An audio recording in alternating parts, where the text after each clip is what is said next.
Cara mudah untuk menghilangi rasa gatal. Seperti kita ketahui, gatal itu adalah terdapatnya titik keseimbangan antara rasa nyeri dan rasa suhu. Jadi untuk menghilangkan gatal itu kita harus menggeser, itu apakah arah nyeri atau ke arah suhu. Arah nyeri artinya kita garuk atau ke arah suhu. Kita kasih dingin, jangan panas. Kalau panas, waktu panasnya masih ada, gatal bisa hilang, tapi sesudah itu biasanya menjadi lebih gatal. Dan juga salah satu penyebab gatal itu adalah kekeringan kulit. Ya, kekeringan kulit itu tidak bisa menyimpan air, ya kebutuhan itu. Ya salah satu kita bisa pakai pelembab. Dan satu tipsnya lagi, carilah pelembab yang non fragrant.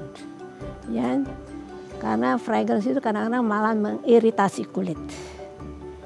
Kemudian ya kalau kita tahu penyebabnya, kita cepat menghindari saja supaya tidak berulang gatalnya itu.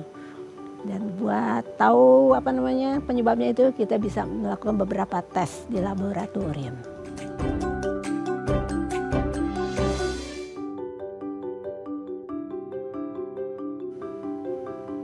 Halo pemirsa, apa kabar Anda hari ini? Senang sekali saya Raden Madlias dapat kembali menemani Anda dalam sebuah program talk show inspiratif. Ini dia Bincang Sehati. Pemirsa, kayaknya setiap dari kita pasti ingin punya kulit yang sehat. Betul gitu ya. Siapalah juga yang mau pengen kulit gak sehat gitu. Pasti semua pengen kulit yang sehat. Tapi pertanyaannya, banyak sekali ya gangguan yang bisa terjadi di kulit kita. Karena kulit adalah organ terluar yang menjadi garda terdepan, yang menjadi penangkal dari berbagai jenis penyakit atau infeksi dan lain sebagainya yang mau masuk ke dalam tubuh kita. Nah, salah satu gangguan yang mungkin bisa terjadi di kulit kita adalah penyakit eksim. Nah, apa itu eksim? Penyebabnya apa? Gejalanya gimana? Dan gimana cara mengatasinya? Inilah topik yang akan kita bahas hari ini. Kita akan membahas seputar eksim. Eksim itu apa dan gimana cara mengobatinya. Tapi sebelum bahas itu, kita mau membahas terlebih dahulu beberapa mitos atau fakta seputar kesehatan kulit kita. Nah, untuk membahasnya telah hadir bersama kami di studio Bincang Sehati ada Dr. Ade Fauzia S. Lanjono, SPDV, dokter spesialis dermatovenerologi dari MMC Hospital Jakarta. Assalamualaikum dok, selamat pagi. Waalaikumsalam, selamat pagi juga. Sehat ya dok ya? Alhamdulillah. Alhamdulillah. Dok, hari ini kita akan membahas seputar eksim. Eksim ini kan mungkin banyak yang belum tahu, mungkin istilahnya sering dengar, cuman kayak detail bentukannya di kulit itu seperti apa nanti kita bahas ya dok ya. Kita bahas mitos fakta seputar kesehatan kulit dulu ya dok ya. Yang pertama tuh dok, kulit putih permanen itu bisa dilakukan dengan suntik putih. Kan sekarang banyak ya dok ya orang-orang tuh yang nggak ngerti sih, karena mungkin standar di Indonesia itu salah satunya cantik atau ganteng itu mungkin dengan kulit putih gitu ya. Padahal mungkin aslinya kita kan bukan kulit yang putih yang gimana-gimana gitu. Tapi kalau orang kayak, oke dok, saya demi estetika, demi kosmetik saya mau suntik putih. Nah, dengan suntik putih itu bisa putihnya permanen seumur hidup nggak sih dok? Bisa kalau kita memberikan suntik yang bisa merusak sel pigmennya. Tapi biasanya dokter kulit nggak bakal ngasih obat yang mematikan sel-sel pigmennya itu. Ada juga, jadi paling kita suntik vitamin C yang tidak berlebihan, yaitu kerjanya adalah menghambat pembentukan pigmen. Jadi kita tidak boleh merusak sel-sel pigmen itu, karena aslinya tuh kita punya pigmen mestinya. Tapi sebenarnya kalau semisal orang ada yang insist gitu kayak memaksa, nggak apa-apa dok dimatiin aja sel-sel pigmennya, itu gimana? Nggak boleh atau gimana dok? Sebaiknya jangan deh. Memang risikonya apa dok? Soalnya kanker kulit, penyakit Anda, makanya barang-barang yang mematikan itu juga mungkin beracun juga segala macam. Jadi. Oke. Tapi kak, maksudnya itu tuh pernah belajar dari pengalaman gitu nggak sih dok? Maksudnya kayak ada orang yang pernah suntikin itu akhirnya mereka berisiko kena kanker kulit dan lain sebagainya. Kayaknya belum ada penelitiannya. Oh. Belum ada laporannya segala macam. Cuman ya mungkin yang nggak tahu pasiennya nggak datang gimana nggak tahu. Oh, oke. Jadi kalau selama ini tuh ada yang kayak nggak ngerti ya dok ya, suntik atau infuse whitening dan lain sebagainya, itu gimana dok? Aman gak sih atau gimana? Aman kalau kita tidak alergi. Oh. Iya, kan kemungkinan semua benda asing yang masuk badan kita kan kita mungkin alergi atau bisa keracunan, segala macam itu kan yang tidak normal. Jadi apapun yang aneh-aneh dimasukin ke badan kita itu, ya itu selama tidak alergi, oke. Oke, tapi kayak gini dok, Indonesia itu kan mungkin kulit putih itu jadi standar meskipun mungkin aslinya orang Indonesia tidak putih-putih yang gimana kayak di Tiongkok dan lain sebagainya gitu ya. Nah sebenarnya bahaya nggak sih dok kalau akhirnya kayak kita mencoba mengalihkan kulit yang mungkin dari sawo matang gitu ya atau kuning lancat menjadi putih gitu. Ada risiko sih pasti. Tetap ada risiko ya. Karena daerah kita daerah tropis kan. Oh pengaruh ya dok ya dengan sinar matahari? Iya, kita perlu pigmen. Betul melindungi tubuh kita dari sinar yang tidak baik dari matahari itu. Pigmen itu melindungi tubuh kita sebetulnya. Ya kalau putih-putih itu mana sensitif atau bisa terjadi keganasan di dalam segala macam kayak gitu. Oh, jadi saya baru ngeh tuh mungkin kayak kenapa orang yang kulitnya putih-putih yang cerah itu mungkin ada di negara 4 musim ya dok ya. Iya. Kalau yang di Asia, terutama Asia Tenggara atau Afrika yang panas-panas itu kulitnya gelap. Karena untuk melindungi kulit sebenarnya pigmentasinya. Kulitnya melindungi semua di dalam badannya itu. Makanya Tuhan kasih di daerah sini kulitnya cukup coklat saja, daerah situ hitam, di sini boleh putih. Gitu. Oh, jadi ada fungsinya ya, tidak hanya melindungi kulit tapi melindungi seluruh tubuh ya. Iya. Jadi Tuhan itu adil ya, Iya. dan baik gitu ya dok Iya, ya. baik. Untuk melindungi tubuh kita Iya, gitu betul. ya. Jadi jangan terlalu putih-putih banget karena nanti justru tidak bisa melindungi tubuh kita ya. Oke, kita lanjut yang kedua ya dok ya. Orang dengan kulit gelap itu katanya nggak perlu deh pakai sunscreen. Orang udah gelap ngapain pakai sunscreen gitu? Gimana tuh dok? Ya, sebetulnya nggak usah karena toh kita tidak terlalu lama daerah sun exposed ya terpapar matahari kan, nggak itu. Tapi boleh juga kalau misalnya daerahnya sekarang kan banyak ozon yang bolong itu kan, ya boleh kita pakai itu ya. Cuman sebetulnya nggak terlalu perlu banget sih kalau memang dia udah ada pigmennya itu. Oh, tapi maksudnya kayak kalau misalnya dok, orang-orang let's say ya, kayak mungkin di Afrika gitu, yang memang kulitnya gelap. Nah di Afrika itu kan rata-rata ya memang panas kan kondisinya gitu ya. Itu di antara satu sisi itu kayak, ini panas banget nih, sinar ultravioletnya cetar banget nih menembus ke kulit gitu ya. Tapi di satu sisi kayak, oh pigmentasinya nih kuat karena kan kulitnya gelap tidak seperti putih tadi seperti kita bahas gitu. Itu gimana dok? Jadi perlu nggak atau perlu pakai atau nggak? Kayaknya yang hitam-hitam tuh nggak perlu kayaknya. Oh. Nggak ada perlu. Karena itu maksudnya kayak pigmentasinya itu bisa melindungi atau gimana sih dok? Pigmen itu melindungi tubuh kita. Kan Tuhan kasih pigmen tuh melindungi tubuh kita dari sinar-sinar yang tidak bagus gitu. Baik. Jadi melindungi tubuh kita ya pigmentasinya ya. Jadi kalau untuk orang yang kulitnya gelap mungkin ya mau pakai boleh, nggak pakai juga sebenarnya masih aman karena pigmentasi kulitnya masih bisa menjaga kesehatan kulitnya ya. Oke, kita lanjut yang ketiga ya dok ya. Nah ini dia, ini sekarang tuh banyak banget seriesnya ya, bukan cuma jenisnya, seriesnya tuh banyak dok. Skincare, katanya kalau rutin pakai skincare maka kita nggak akan jerawatan. Gimana tuh dok? Ya, mungkin dia jerawatan, cuman tergantung kita cocok nggak dengan skincare yang kita pakai itu. Bisa nggak jerawatan tapi lama-lama bisa terjadi alergi, eksim bisa. Jadi perawatan kulit perlu, cumannya nggak terlalu berlebihan. Dan juga nggak perlu terlalu takut. Takut itu kadang-kadang bikin stres, jerawat muncul. Segala macam. Tapi sebenarnya kayak faktor yang menyebabkan jerawat itu murni dari kayak kita rajin facial wash, kita rajin ngasih pelembab gitu-gitu nggak sih dok? Atau ada faktor yang lain juga sehingga meskipun kita udah skincare tetap aja tuh jerawat pasti muncul juga gitu?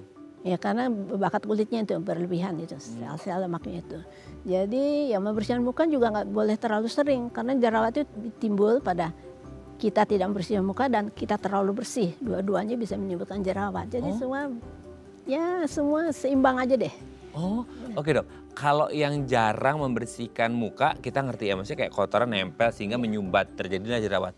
Lah kalau sering udah bersihin kan harusnya lebih bersih dok. Ibarat kata kayak lantai dipel gitu kan lebih kinclong. Kalau muka malah nggak boleh atau gimana? Nggak boleh terlalu sering ya, terlalu bersih itu juga jerawatan. Lah kenapa dok? Teriritasi segala macam dan pembersih itu kan. Jadi kalau terlalu bersih malah iritasi ya, terlalu bersih masa. Iya, tiba-tiba jerawat juga. Makanya jerawat itu mesti pas deh bersih mukanya itu. Apalagi kalau kayak yang sekarang tuh skincare itu kan kayak ini yang dari facial wash lah, inilah, ini itu, itu banyak banget itu kayak sekali pemakaian aja tuh bisa kayak berapa puluh menit sendiri gitu dok. Itu justru nggak terlalu bagus ya karena malah justru bikin iritasi. Dia merangsang kulit kita gitu. Lama-lama kan ya sensitisasi terjadi gitu. Oh, jadi yang sedang-sedang aja lah dok ya, jangan terlalu berlebihan. Jangan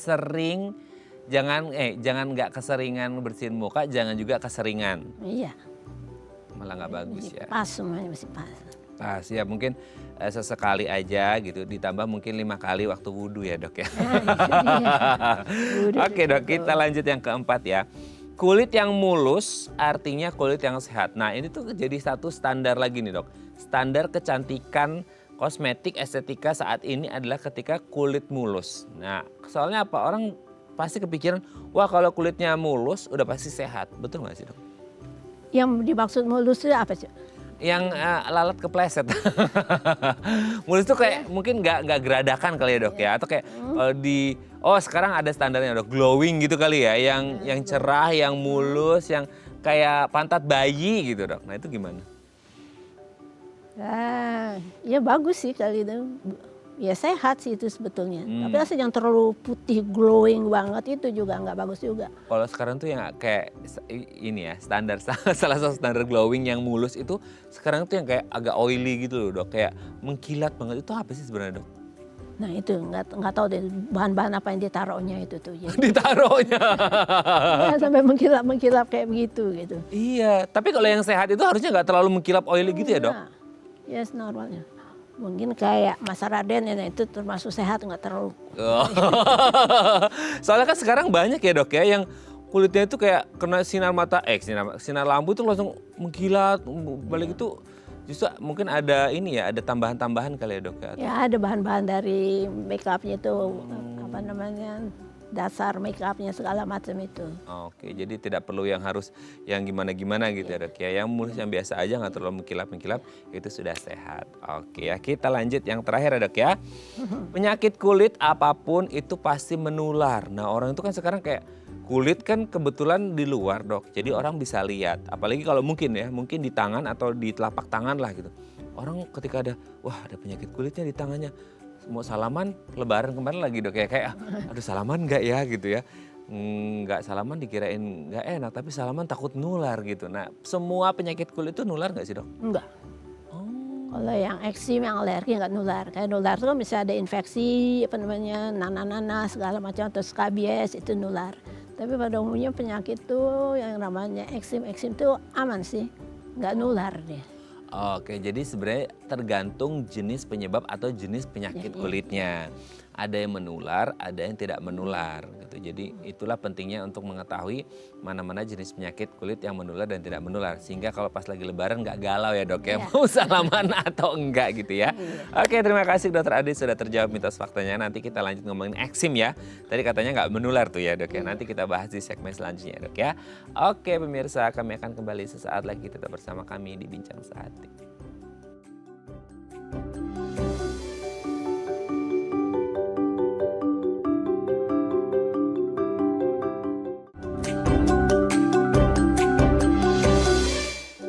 Baik, Anda masih bersama kami di Bincang Sehati dan kita masih membahas tema kita hari ini seputar kulit eksim ini, apa penyebabnya, gimana gejalanya, dan yang paling penting adalah gimana cara mengatasinya kalau mungkin Anda sekarang mengalami eksim. Nah, kalau Anda punya pertanyaan seputar tema kita hari ini, boleh tanya-tanya di 02129032644 atau DM Instagram kami di @bincangsehati.itv.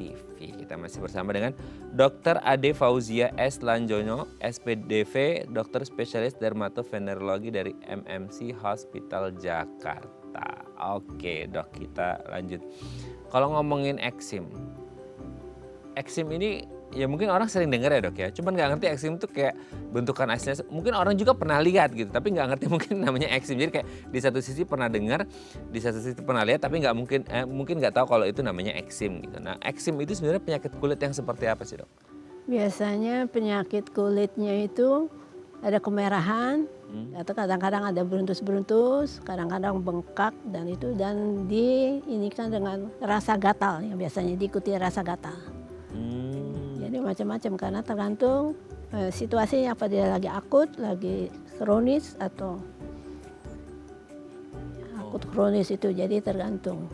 Oke, maksudnya kayak beda nggak sih dok antara kalau si eksim ini akut dan kronis? Tadi kan dokter Ade menyebutkan, oh ini tergantung nih, ini akut atau kronis seperti itu. Nah maksudnya ketika ada kayak ruam merah, bintik-bintik, gatal dan lain sebagainya itu bisa jadi berbeda antara akut kronis atau bisa jadi manifestasi klinisnya ke semua orang bisa beda-beda atau gimana? Iya bisa beda-beda. Jadi biasanya pertama kali kita itu terjadi reaksi akut gitu. Nah, itu kalau misalnya kita lama-lama kalau kita biarkan segala macam bisa terjadi kronis yang kita biarkan. Jadi dia lebih kering tapinya gatalnya itu yang penting di eksem itu gatalnya itu yang menonjol sekali. Jadi merah, bengkak, kadang-kadang berair, macam itu. Itu tuh munculnya kayak seketika atau dia bertahap dok? Maksudnya kayak ruamnya dari kecil-kecil terus menyebar gitu atau gimana? Ya biasanya mulai dari kecil, cuman kadang-kadang orang kan iseng tuh, dia kasih macam-macam itu. Nah itu menyebarnya kadang-kadang. Sekarang kalau misalnya ada gatal, misalnya cuma karena alergi, diamin aja gitu. Jangan garuk, jangan apa, nanti hilang sendiri. Kalau kita tahu penyebabnya kita jangan itu. Karena sebetulnya gatal segala macamnya dari pertahanan tubuh kan, dia nggak suka sama barang itu, jadi dia kasih gatal. Jadi selama kalau ada gatal, kira-kira eksim, kira-kira tahu persoalan, oke kita menghindar aja dari itu. Lama-lama karena tubuh itu mempunyai daya untuk penyembuhan diri sendiri. Ada mekanismenya gitu ya dok? Iya. Tapi kan kadang-kadang orang gatal itu mungkin hal sepele tapi kadang orang nggak kuat dok. Iya. Gitu kan jadi kayak entah ditahan atau nggak ditahan, entah sengaja atau nggak sengaja orang tuh kayak oke ditahan jangan ngegaruk, tiba-tiba kayak alam bawah sadarnya kayak ngegaruk gitu. Emang apa konsekuensi ketika itu digaruk? Nyebar dok atau gimana? Enggak nyebar. Nah, itu terjadi trauma di situ ya, bisa jadi luka apa segala macam. Kalau luka apa segala macam takut kuman masuk kan. Sebetulnya gatal itu sebetulnya perasaan ya, subjektif ya perasaan. Jadi gitu. Ada orang yang tahan gatal gitu, artinya ya dia jarang dapat eksim karena dia nggak gampang ngegarung, nggak gampang nyari macam-macam buat ditempel-tempelin gitu. Itunya misalnya dia tadinya digigit nyamuk, dia nggak tahan dikasih ini itu ya, jadi karena alergi jadi terjadi eksim gitu. Tapi kalau udah nggak tahan banget dok, kayak mungkin selama ini kan orang identiknya ngegaruk itu yang akhirnya mungkin bisa berujung pada eksim, orang pakai kuku ya dok ya. Nah kukunya entah kadang-kadang ini ya pemirsa udah panjang, nggak dipotong, ada kotor pula di situ kan, nanti ada bakteri, kuman dan lain sebagainya. Nah kalau misal kayak oke dok saya udah nggak tahan lagi ini gatal banget, tapi nggak saya garuk pakai kuku, dok kayak pakai telapak tangan itu gimana? Ya nggak apa-apa sih soalnya itu. Oh, kalau itu tidak menimbulkan luka dan infeksi ya?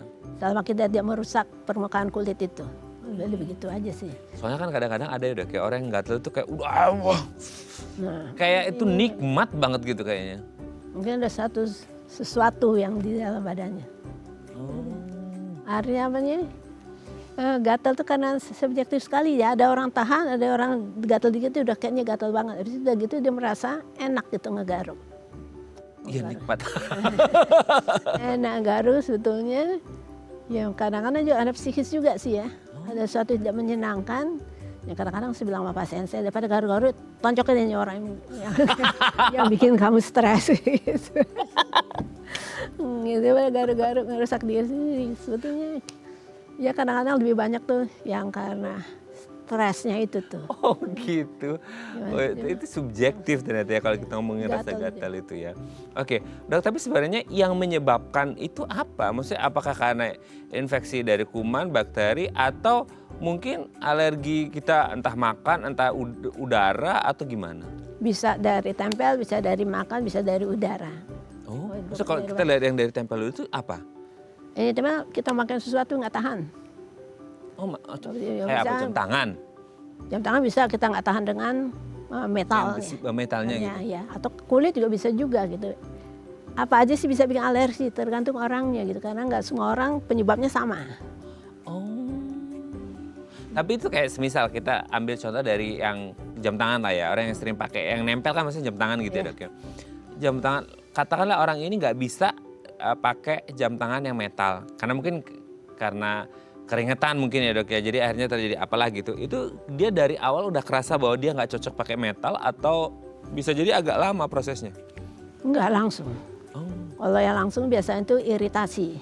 Itu artinya ya iritasi, nggak boleh, biasanya udah beberapa lama gitu. Bahkan suka bilang biasanya nggak apa-apa kok. Ya enggak, biasanya nggak apa-apa, sekarang sekarang apa-apa karena badannya tidak suka dengan barang itu. Gitu. Terjadi penolakan sebenarnya, gatal sebenarnya penolakan dari tubuh. Oke. Jadilah muncul gejala-gejala tadi yang mungkin disebutkan eksim ya, ruam, beruntus-beruntus gitu-gitu ya dok ya. Nah kalau kayak makanan dok? Makan bisa juga terjadi sensitasi. Makan situ kena bahan sama, alergi dari dalam bisa juga itu alergi. Masih muncul.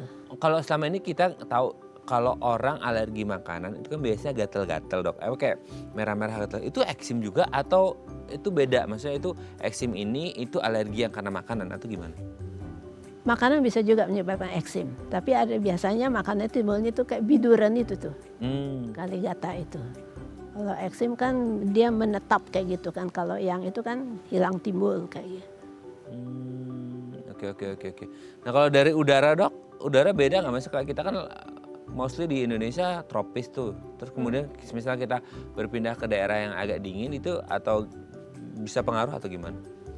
Kalau ke daerah ini biasanya karena kekering gitu ya. Ya bisa jadi gatal juga karena kekeringan. So, kalau misalnya dari udara tuh ya itu misalnya debu sekalian kena ke kulit kita gatal. Gitu.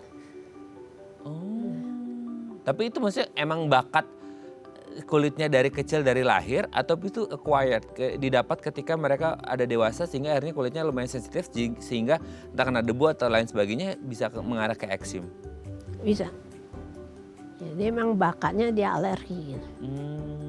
Ada suatu zat imunnya kegedean itu. Alergi itu sebetulnya karena penolakan tubuh kan jadi terlalu sensitif deh kayak gitu. Oke. Jadi memang karena mungkin bawaan dari lahir sehingga mereka punya bakat untuk alergi itu. Dan mungkin ada beberapa faktor yang lain, entah dari makanan, entah dari yang lain-lain yang akhirnya menyebabkan orang ini mengalami eksim gitu ya dok ya. Oke dok, nanti kita lanjut lagi ya di segmen selanjutnya ya. Oke pemirsa, kami akan kembali saat lagi tetap bersama kami di Bincang Sehati.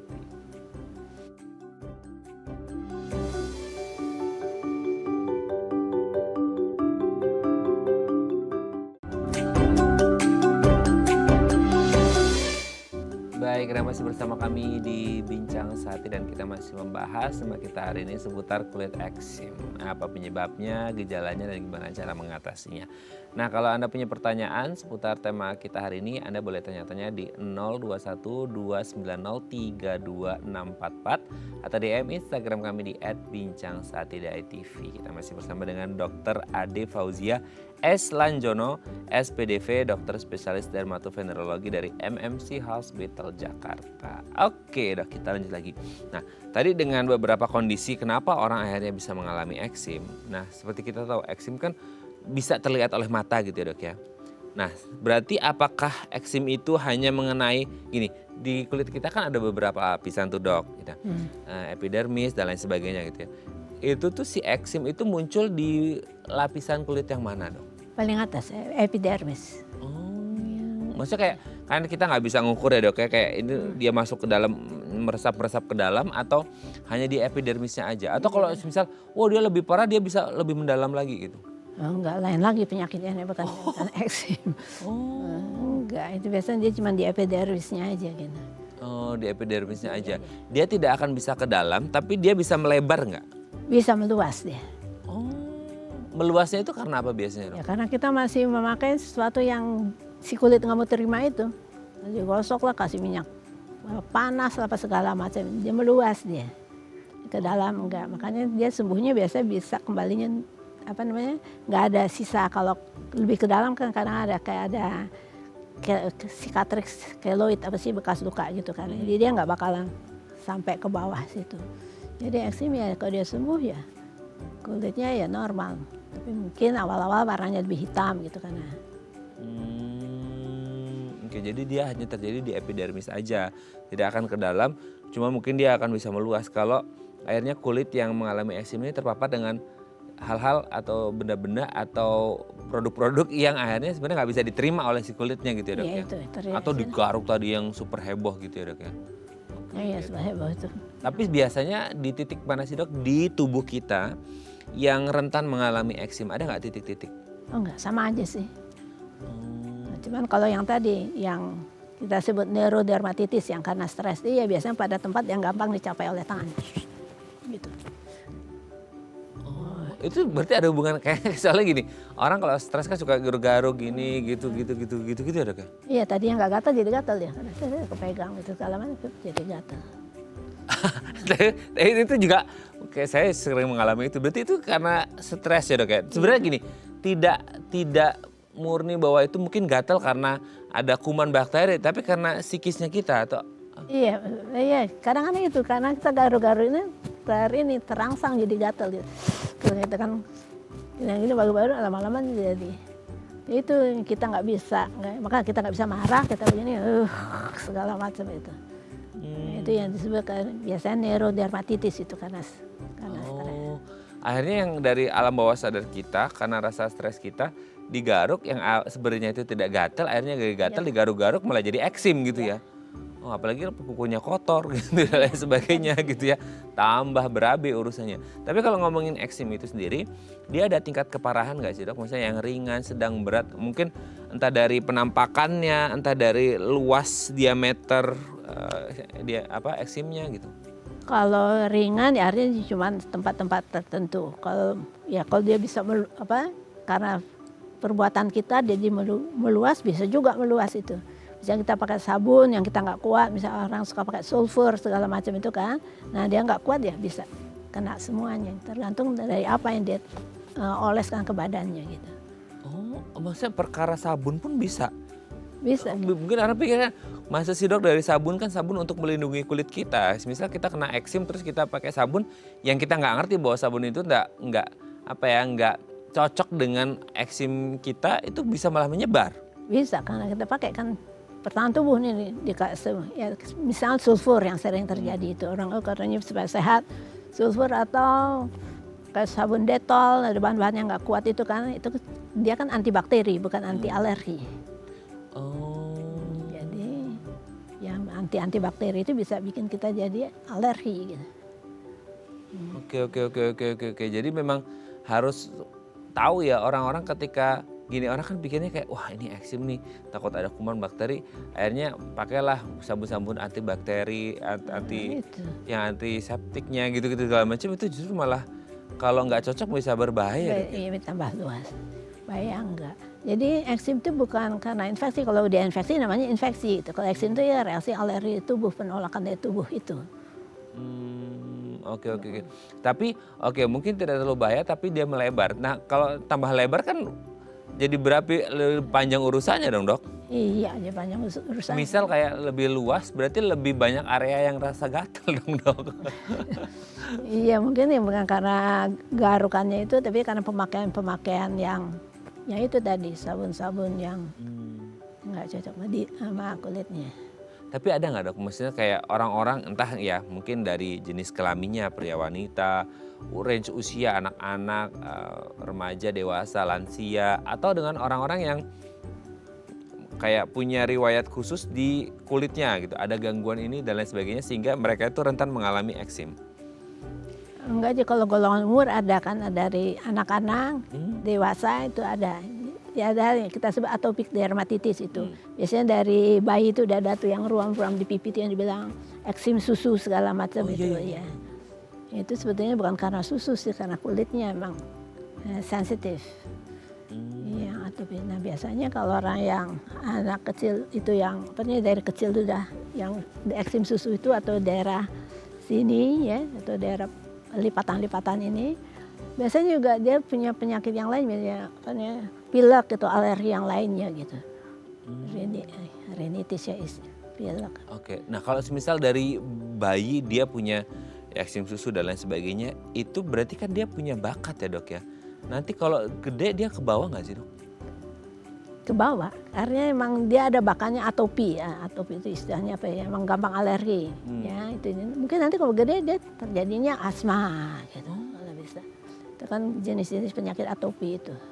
Nggak harus melulu dia eksim kulit. Enggak. Bisa suatu saat dia berubah, taunya jadi asma atau gampang pilek segala macam. Rinitis allergika itu. Oh, karena dia punya atopi itu ya, Iya, punya iya. apa bibit bakat bahwa nanti gede dia bisa aja mengalami alergi dan bisa jadi itu mutasi jadi alerginya dari eksim kulit bisa jadi ke pernapasan. Iya. Oh, tapi kalau untuk yang kayak dari kecil nggak ada sama sekali, tiba-tiba dia gede waktu dewasa atau lansia mengalami eksim bisa juga. Bisa juga. Oh, meskipun kayak dari kecil mungkin sering periksa dan lain sebagainya, ini nggak ada bibit ke arah eksim gitu dong. Kita nggak bisa bilang sih. Bibit-bibit ekstrim apa segala itu nggak bisa. Tergantung ya tubuhnya itu dia nggak suka apa, dia menolak aja. Ya, atau apa yang biasa kita pakai gitu segala macam. Suatu saat kita jadi gatal, kadang-kadang pasien suka bilang ini biasa saya pakai kok. Nah iya biasa pakai, makanya sekarang terjadi penolakan tubuh, terjadilah gatal. Gatal tuh dari penolakan tubuhnya dulu tuh. Nggak suka. Biasa pakai itu masih kayak orang kayak sorry ada kayak hand and body lotion gitu bisa jadi nggak sih? Bisa. Oh bisa. Iya. Padahal kan tugasnya untuk melembabkan kulit dan lain sebagainya gitu ya. Ya tapi biasanya pewangi-pewanginya itu yang bikin itu. Oh. Body lotion kalau yang safety yang nggak ada wanginya dia memang betul kerjanya melembabkan gitu. Oh sekarang kan lagi berlomba-lomba yang wangi apa gitu. Itu dia yang bikin gatal tuh. Oh Makanya, gitu. ya Jadi kan. lebih baik kalau pilih hand and body lotion ataupun apa yang di-apply ke kulit lebih baik yang tanpa fragrance ya, tanpa Iya, aroma fragrance ya. Non fragrance. Oh karena kan orang pikir kayak lembut nih wangi jadi kerasa. Gitu. Gitu ya. Karena mungkin kalau akhirnya dipakai dalam jangka waktu yang lama bisa jadi menyebabkan ya ada rasa gatal dan lain berujung pada eksim. Nah berarti harus berhati-hati untuk pemilihan apapun ya. Contohnya hand and body lotion dan lain sebagainya ya. Jadi harus berhati-hati ya. Oke dok nanti kita lanjut lagi ya di segmen selanjutnya. Oke pemirsa kami akan kembali saat lagi tetap bersama kami di Bincang Sehati.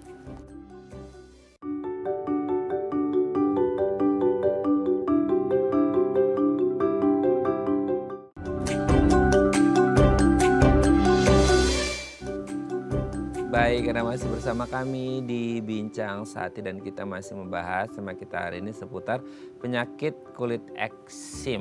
Nah ini apa penyebabnya dan gimana cara mengatasinya. Nah kalau Anda punya pertanyaan seputar tema kita hari ini boleh tanya-tanya di 0212903244 atau DM Instagram kami di @bincangsehati.tv. Kita masih bersama dengan Dr. Ade Fauzia S. Lanjono, SPDV, dokter spesialis dermatovenerologi dari MMC Hospital Jakarta. Oke dok, kita lanjut lagi ya. Tapi kalau kita ngomongin kayak, orang ini mengalami eksim. Eksim ini kayak dia gejalanya hilang timbul atau menetap terus sih dok? Bisa hilang timbul kalau diobatin ya dia bisa sembuh ya. Tapi satu saat dia terpapar lagi dengan penyebabnya bisa muncul lagi gitu. Bisa di tempat lain atau di mana. Oh oke. Jadi Bisa kayak sembuh. kalau memang dia diobatin dia bisa hilang, tapi ketika mungkin ada faktor risikonya lagi, iya, gitu ya, itu bisa muncul lagi, gitu ya. Oke dok, sebelum kita lanjut, ini ada penelpon kita sapa terlebih dahulu ya. Halo, selamat pagi. Dengan siapa? Di mana? Selamat pagi, saya Yeti dari Surabaya. Bu Gimana Yeti. sehat-sehat semua? Sehat, Bu Yeti gimana kabarnya di Surabaya, Bu? Sehat, panas. Oh panas ya, Surabaya emang Iya. panas. Bu. Oke. Iya, panas. Iya, Bu Yeti mau tanya apa ke dokter Ade, silahkan. Ya gini dok, dulu kakek sama nenek saya itu kalau kita ya nggak terlalu muda, nggak terlalu tua itu kalau kita deket itu nggak bau gitu badannya ya. Terus tambah lama tambah tua itu kalau kita deket-deket itu badannya agak bau gitu. Apakah karena kulit-kulitnya itu sudah banyak yang mati, apakah bisa menyebabkan itu bisa keluar bau-bau yang tidak sedap, itu aja. Makasih. Oh gitu, jadi mungkin pengalaman dulu kali ya dok ya, bukan Bu Yetinya ya, tapi dulu. Bukan Oh, kakek nenek saya gitu. oh, Dulunya itu enggak bau sih gitu loh. Kalau sekarang udah tua lama-lama itu kok baunya agak nggak enak gitu loh. Apakah karena kulitnya itu kan sudah banyak yang keriput, mati atau apa itu yang menimbulkan bau atau gimana? oke. Makasih. Dokter Ade sudah jelas ya dok ya? Ya. Oke, baik terima kasih Bu Yeti di Surabaya. Kita akan coba jawab ya. Oke, dok kan namanya manusia itu terjadi aging ya, penuaan gitu ya.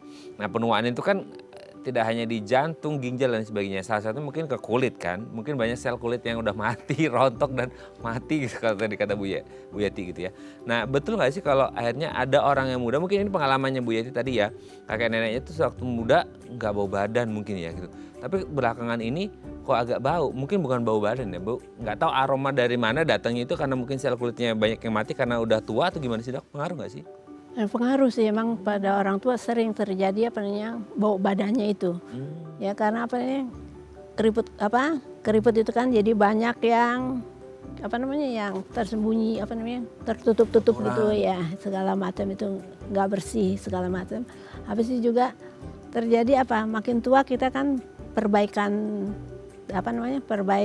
sel-sel itu kan lebih lambat. Betul. Ya pada kulitnya juga makanya pada orang tua tuh sering tuh kulitnya tuh susah lepasnya gitu. Oh jadi itu kadang-kadang menimbul bau. Nah bau itu biasanya karena ada bakteri. Karena kalau normal itu kulit yang normal belum ada bakteri segala macam itu kayak bayi baru lahir. Aslinya manusia itu bau badannya kayak bayi baru lahir. Tapi makin besar terpapar macam-macam bakteri apa segala macam maka tiap orang baunya macam-macam kan. Dan makin tua itu semua proses perbaikan sel-sel lama segala macam masih banyak lipatan-lipatan tersembunyi di situ bakteri segala macam yang bikin bau-bauan itu jamur apa segala macam. Oh, oke. Jadi mungkin jawabannya adalah Bu Yeti ya. Karena lansia kan udah banyak yang keriput. Nah, keriput itu mungkin ada di lipatan. Nah, di lipatan itu mungkin jadi ada kotoran dan lain sebagainya Bakteri. yang berkumpul dengan keringat sama bakteri akhirnya menimbulkan bau. Mungkin kalau pada waktu muda itu orang bisa kayak orang kalau gosok-gosok itu keluar kayak daki gitu ya dok ya. Itu kan akhirnya untuk menghempaskan kotoran yang ada di tubuh kita. Cuma mungkin kalau udah lansia ada lipatan jadi agak susah ngebersihin dan lipatannya kan banyak. Jadi mungkin kekumpul lah dia bercampur sama keringat bakteri yang akhirnya menyebabkan bau itu sendiri gitu ya. Iya. Jadi memang harus jaga benar-benar gitu ya dok ya. Iya betul. Kasihan. Ya. Oke ya, semoga dia bisa menjawab pertanyaan Bu Yeti yang ada di Surabaya. Terima kasih sudah menghubungi kami Bu Yeti. Saya selalu salam untuk keluarga besar di Surabaya ya. Oke dok, dari telepon kita lanjut ke DM Instagramnya. Ini ada yang tanya di Instagram. Waduh agak panjang nih dok, bentar ya dok ya. Dok, di pangkal betis saya kanan dan kiri itu kadang pangkal betis. Oke, kanan dan kiri itu kadang muncul rasa gatal yang luar biasa sampai saya kasih bedak atau lotion penghilang gatal. Sembuh sih dok, tapi abis itu nggak lama lagi muncul lagi.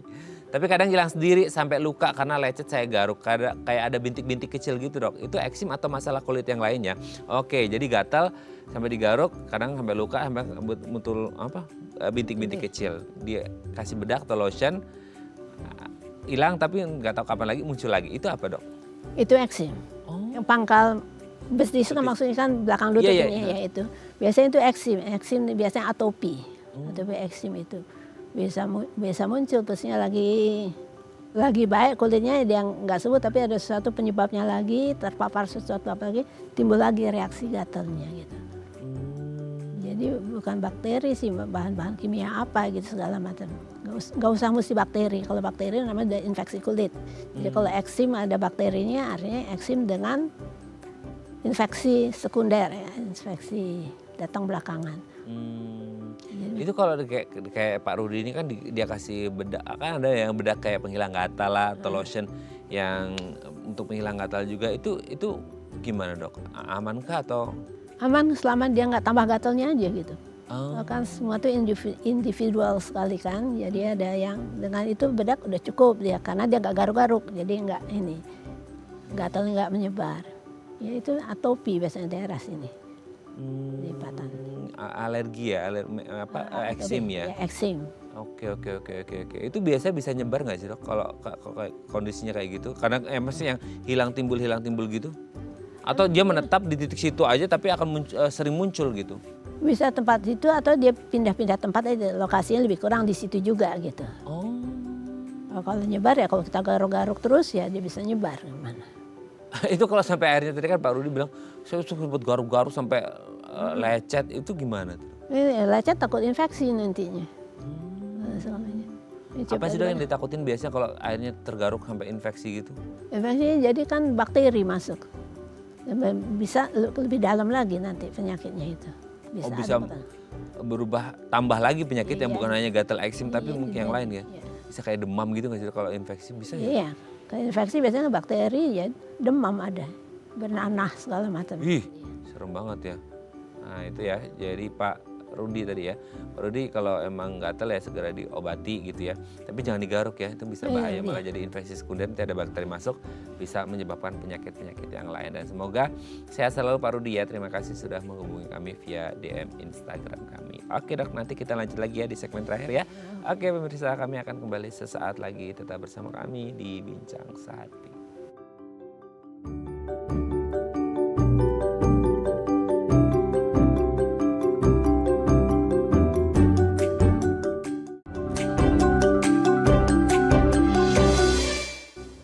Baik, Anda masih bersama kami di Bincang Sehati dan kita masih membahas tema kita hari ini seputar eksim yang terjadi di kulit. Dan kita membahasnya bersama dengan Dr. Ade Fauzia S. Lanjono, SPDV, dokter spesialis dermatovenerologi dari MMC Hospital Jakarta. Oke, dok. Ini saya tuh jadi kepikiran, kalau kayak bayi tuh ya dok ya, itu kan pakai popok diapers yang memang dia ya ada kadang-kadang ada buang air kecilnya, buang air besarnya. Itu kan mungkin kadang-kadang orang tua kayak aduh nggak sempet nih gitu. Itu kan biasanya juga sering terjadi gatal-gatal juga. Itu bagian dari eksim atau kondisi yang lain atau gimana dok? Bagian dari eksim juga terjadi infeksi juga kan, kotoran segala macam itu. Aduh, karena dia ngendep di situ dan kayak diungkep gitu ya dok ya? Oh, itu kalau kayak di bayi yang notabene kayak masih dalam masa pertumbuhan itu bisa bahaya nggak sih dok? Bisa dari eksimnya terus nanti mungkin karena gatalnya ya bisa jadi bayi rewel sehingga akhirnya pengaruh ke kesehatannya gitu, bisa nggak? Ya nggak nyaman sama dia kan, jadi ya bisa rewel ya segala macam. Jadi sebetulnya kalau ruang popoknya sendiri yang nggak apa-apa, cuman karena yang lainnya itu tuh. Karena ya air pis apa segala macam itu kan iritasi kan sebetulnya. Iya, ya itulah tugasnya kalau udah jadi orang tua ya harus mau repot ya dok. Gitu ya. Tapi semisal gini, ada nggak sih dok orang-orang yang mengalami eksim? Karena gini, ya mungkin di masyarakat kita banyak yang menganggap mungkin agak sepele ya eksim itu gitu. Jadi kayak entah tidak ditangani atau terlambat penanganan. Ada nggak sih sampai kasus eksim itu yang parah banget semisal dok ya? Karena dia garuknya parah banget atau mungkin dari eksimnya sendiri itu dia muncul kayak apa ya, kayak ada cairan di dalam eksimnya atau keluar nanah atau apa, itu bisa jadi nggak sih dok? Ya keluar nanah kalau terjadi infeksi. Kalau eksim itu kalau diemin aja gitu ya, nggak digaruk apa kan dia bisa sembuh sendiri itu. Penyebab kita menyingkir segala macam. Cuma karena orang tuh nggak tahan, dia kasihlah ini, kasihlah itu, ya bisa meluas kemana-mana. Ya, kalau dia tahan gatal, diemin aja, tantang aja si eksimnya itu, ntar dia hilang sendiri kita. Selagi penyebabnya kita bisa singkiran, kita tahu singkiran segala macam, sekarang kita diemin aja, tubuh kan memperbaiki diri sendiri. Jadi dia ibarat kata itu kayak penyakit itu self-limiting disease, dia bisa sembuh sendiri gitu ya dok ya? Pada umumnya ya kan tubuh kita itu kan punya daya untuk menyembuhkan, memperbaiki sel-sel apa segala macam itu kan. Jadi eksim terjadi karena tindakan kita yang macam-macam. Karena mungkin orangnya yang nggak sabar ya dok. Karena udah nggak sabar, udah gatel banget, jadi akhirnya digaruk ya menyebabkan itu. Tapi kalaupun akhirnya kayak udah dok, ini kayaknya udah berulang kali gitu, saya udah mencoba bersabar untuk tidak menggaruk, tapi ini kayak udah nggak tahan lagi. Nah kalau orang udah eksim di tahap atau fase itu, biasanya pengobatannya apa Dok kalau ke dokter kulit? Iya, pengobatannya pengobatan dari dalam, bisa juga ya juga biasanya butuh pengobatan dari dalam dan juga pengobatan luarnya itu. Ya, obat-obatan salep atau kompres atau apa tergantung kondisi kulitnya bagaimana. Ya, Itu kalau obat dari dalam itu masuk obat minum Dok? Obat minum ya. Itu anti yang menekan reaksi alerginya apa segala macam, anti gatalnya sudah nggak garuk-garuk. Itu harus dua-duanya dalam dan luar atau salah satunya atau tergantung kondisinya? Tergantung kondisinya, kalau dia kuat nggak nahan gatal bisa dari luar aja cukup. Tapi kadang-kadang pasien itu kan memang udah pengen cepet segala macam, ya terpaksa kita mesti kasih yang dalam dan luar gitu. Buat nyaman sama dia. Tapi kalau di luar kayak udah lebar banget, dia pakai salep harus diolesnya sekujur yang itu dong? Atau gimana? Ya mana yang gatal aja itu, semuanya ini nggak seluruh tubuhnya kan. Tubuh itu kan kulit nggak boleh tertutup semua kan. Ada kayak gini kan kalau biasanya nih orang-orang tuh kalau ada masalah di kulit terus pakai salep, mungkin ya salep yang dijual bebas di pasaran itu kayak ada rasa sensasi panasnya gitu. Nah itu yang benar itu ada rasa sensasi panas atau biasa aja Dok? Mestinya sih nggak ada sensasi panas mungkin reaksi tubuhnya gitu. Nggak cocok dia dengan apa yang dia kasihnya di luar itu. Karena selama ini orang bilang kayak, oh kalau ada sensasi panas atau mungkin kayak celekit-celekit gitu ya Dok, kayak apa sih bahasa celekit-celekit? Malah kayak ada rasa sensasi gatalnya yang berlebih, itu katanya itu obatnya lagi bekerja tuh gitu. Itu gimana tuh Dok? Nah, kayaknya nggak begitu sih. Kalau obatnya kerja, dia nggak berasa apa-apa gitu. Malah lebih nyaman dia. Kalau obat ceklit-ceklit itu artinya ada tidak kecocokan dia dengan apa namanya obat yang dia kasih itu. Wah, ini kita udah kemakan mitos nih pemirsa ya. Selama ini kalau kita makan lagi pakai salep yang kerasa panas atau sedikit, orang bilangnya itu lagi bekerja, padahal itu mungkin ketidakcocokan. Justru kalau yang bekerja itu dia bikin kita nyaman, gak kerasa apa-apa gitu Dok ya. Jadi lebih baik. Itu lebih baik. Semisal udah minum obat minum, terus kemudian pakai salep gitu ya Dok ya, sembuh nih. Ke depan bisa muncul lagi di titik yang sama, beda atau bisa lebih parah atau gimana Dok? Tergantung kita terpapar lagi nggak dengan barang-barang itu. Gitu. Di tempat yang sama ya terpapar di situ juga gitu. Oh, gitu maksudnya kayak nggak bisa benar-benar sembuh total setelah minum obat, hilang nggak akan pernah muncul lagi seumur hidup gitu? Bisa. Kalau bisa? kita tahu penyebabnya, kita menghindar. Oh, tapi kadang kan orang nggak ngerti kali ya Dok ya penyebabnya apa gitu ya? Kan ada tes-tes yang bisa dilakukan. Itu bisa ya Dok ya, tes alergi untuk mengetahui apa-apa yang kayak ini bisa menyebabkan eksim. Jadi kita bisa menghindari gitu ya Dok ya. Nah itu harus dijadikan tindakan preventif ya Dok ya, supaya nggak mengalami eksim lagi. Oke, terima kasih Dokter Ade. Nggak kerasa 1 jam kita ngobrol Dok. Semoga ini menjadi bekal untuk Anda pemirsa yang punya riwayat eksim dan semoga tidak terulang lagi dengan cara mengetahui tes alergi ya Dok ya. Untuk mengetahui alergi apa sehingga Anda tidak mengalami eksim lagi dan kualitas hidup Anda lebih baik. Terima kasih Dokter Ade, sehat selalu, selamat untuk keluarga di rumah dan teman-teman di MMC Hospital Jakarta. Selamat pagi Dok. Assalamualaikum. Waalaikumsalam. Oke pemirsa, itu dari perbincangan kita dengan Dokter Ade, semoga bermanfaat ya. Dan jangan lupa untuk terus menyaksikan konten-konten inspiratif kami di platform The Eye Plus. Saya Raden Mathias Samit, sampai jumpa dan selamat kembali beraktivitas di hari Rabu yang indah ini. Ingat, jaga kesehatan kulit Anda, jangan sampai digaruk-garuk kalau Anda punya eksim. Kalau butuh penanganan dokter, langsung ketemu dokter kulit Anda. Sampai jumpa.